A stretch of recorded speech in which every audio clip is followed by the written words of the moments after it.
video is to compare the browser of the iPhone 4S to that of the Galaxy Nexus. So diving right in, we'll go ahead and clear out the browser on the iPhone.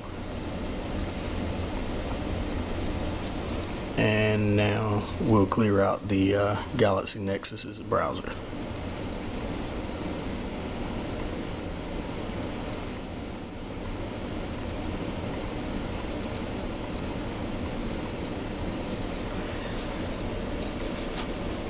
Alright, so going ahead and getting started, we'll go ahead and launch them.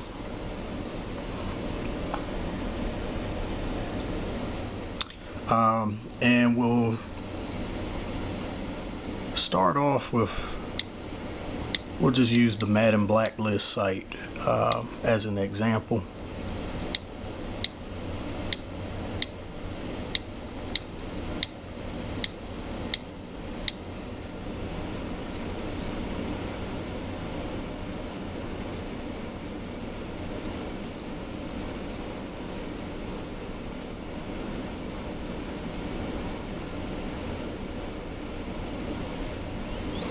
Okay, and go.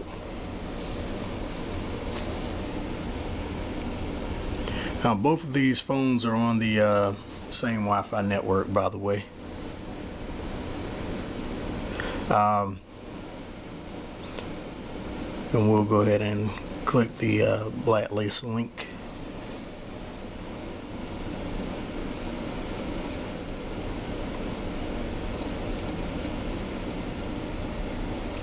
Okay, so now I'm on a page that has a pretty decent amount of length on it.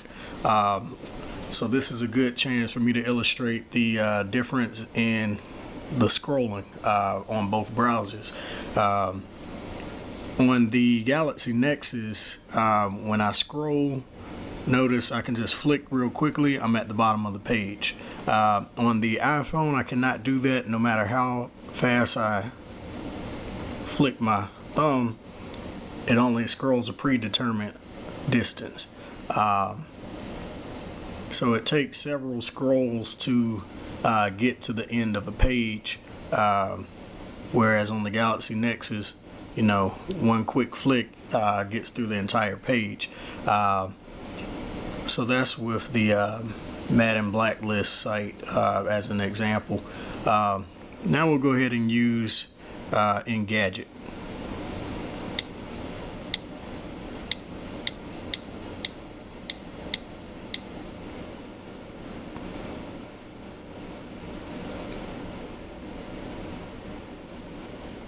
Okay, 1, 2, 3.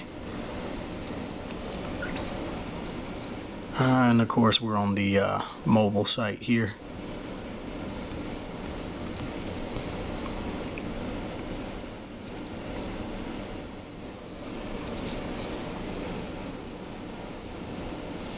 Oh, I hit terms.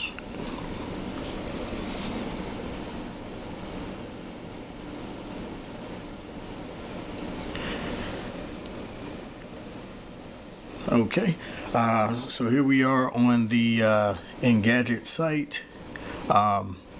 So again, like I said about the scrolling, if you notice on the Galaxy Nexus, you know, quick flick or two gets me down at the bottom. On the iPhone, I have to scroll several times to get to the bottom. You know, it's a pretty big difference there. One scroll got me back on the Galaxy Nexus. And just to show that one more time, on the Galaxy Nexus, that was like 1.5 scrolls, whereas it's taking me several on the iPhone. So definitely a big difference. As far as the zooming is concerned, on the iPhone, of course, it's smooth like you would expect it to be. On the Galaxy Nexus, it too is smooth like you would expect it to be. And we'll use CNN. Matter of fact, let's do this in a new set of tabs, or a new tab.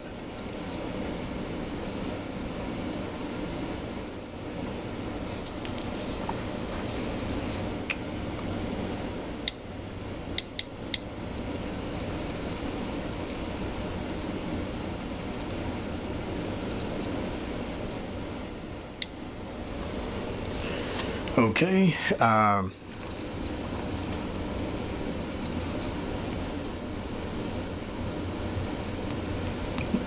and we'll go to the full site. 1, 2, 3.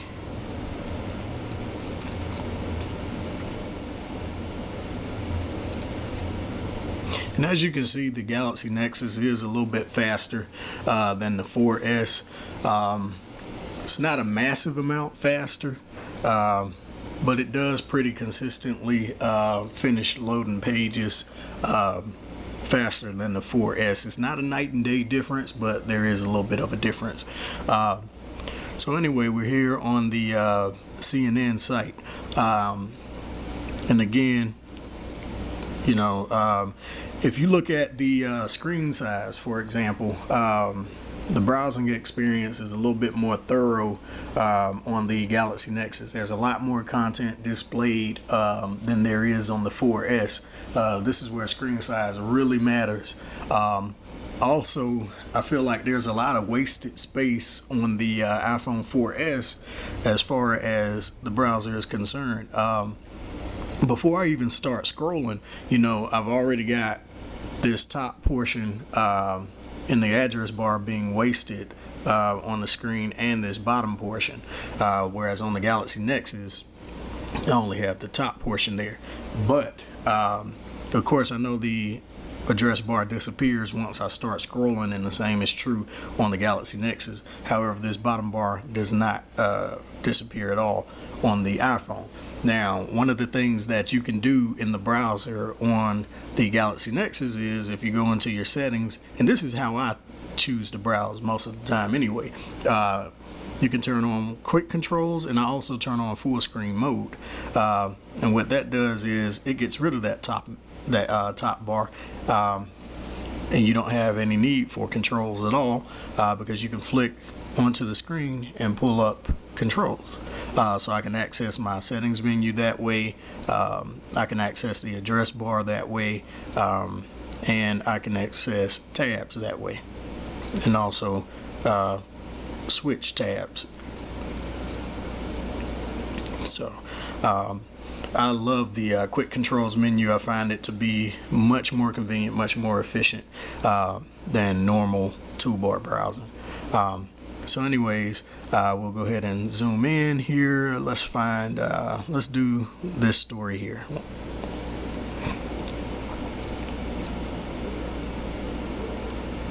Okay, now here's an issue that I'm seeing with the iPhone's browser that is not present in the Android browser.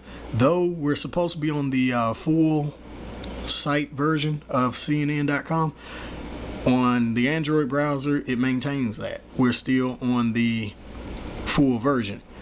For some reason on the iPhone it defaults back to the mobile version. Why? I don't know. I didn't select the mobile version. We already selected the full site, but for some reason we wound up back on mobile. So if I hit full site, I'm back on the home page again on CNN, whereas I'm still on the desktop version on the Android browser. So definitely a little bit annoying there. Now let's display something with the text. Okay, but I went to this site so I could show you one of the features that's present on the Android browser that is not present on the iOS browser, and that is text reformatting. When on a website, let's say I want to zoom in closer so I can see the text better, instead of having to scroll side by side like I would have to do on an iPhone just to read, you know, you scroll in to the point that you want and double tap the screen, and the text is reformatted to fit the screen. That's something that is not present in iOS. So no matter how I choose to zoom in, all I have to do is double tap and the text is now formatted for vertical reading instead of having to go horizontal and vertical. That makes a big difference. It makes it just way more convenient when reading articles and that sort of thing, because no matter how I zoom, just a double tap, reformats, we're done. As opposed to the whole having to go side to side that you have to do in iOS. iOS pretty much is standard operating procedure for Apple.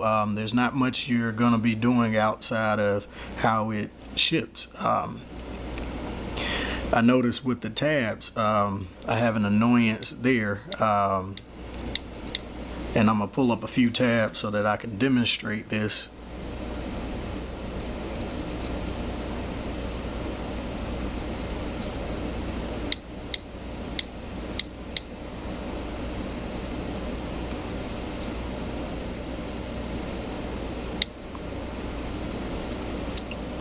Alright, and we'll do it on the Nexus also.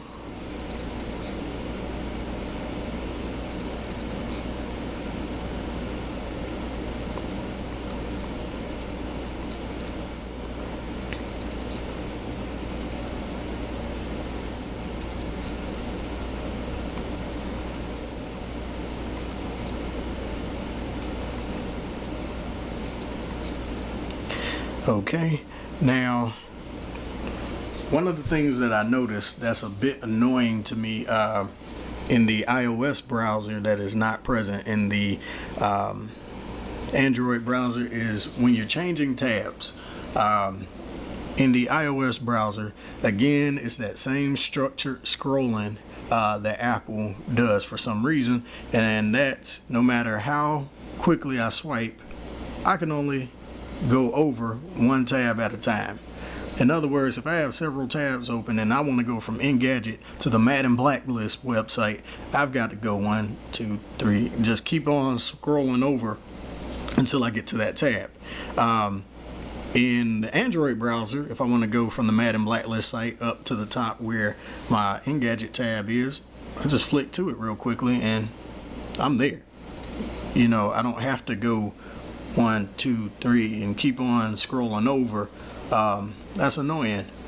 So just to kind of show it side by side, if I want to get to the Madden Blacklist tab from the Engadget tab and go, I'm already there on the Android browser. And then using the quick controls, I can change it even faster. So I just flick, I'm done. So that's a pretty big difference there, as opposed to having to go through it that way on the iOS browser. So again, to show that difference, quick controls, flick to the bottom, we're done. iOS, got to go over, and then there we are. So yeah, that the quick controls really shines through in tab browsing, whereas the iPhone structured scrolling in the tabs really kind of puts a annoyance out there, something to kind of slow you down in your browsing there. All in all, I mean, I think the iOS is a capable browser. It's decent, but it's definitely not on the level of the Android browser. It's just a more capable browser.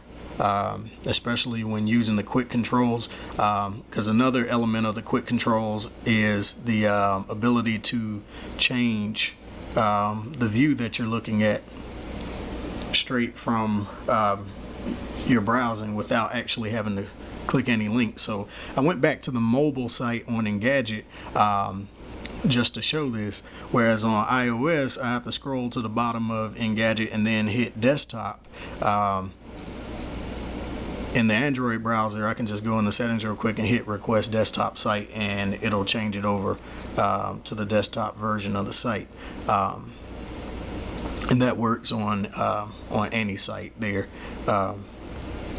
that allows you to select different sites. So we'll use, matter of fact, let's just change tabs to do it. We'll use NFL.com. So right now it's on the mobile site. I don't want the mobile site. I want to use the desktop site. And guess what? There we go, on the desktop site. So it definitely is more thorough, a little more robust on the Android browser than what you'll find on the iOS browser. Also, if I were to go to a site like Facebook, if I wanted to upload something to the site straight from the browser, I'm not able to do it on the iOS browser, whereas on the Android browser I can upload straight from the browser also. So it's just a different set of capabilities. As far as getting rid of tabs, of course, you know, in iOS you bring up the tabs, you basically close them all out. In Android you just throw them away.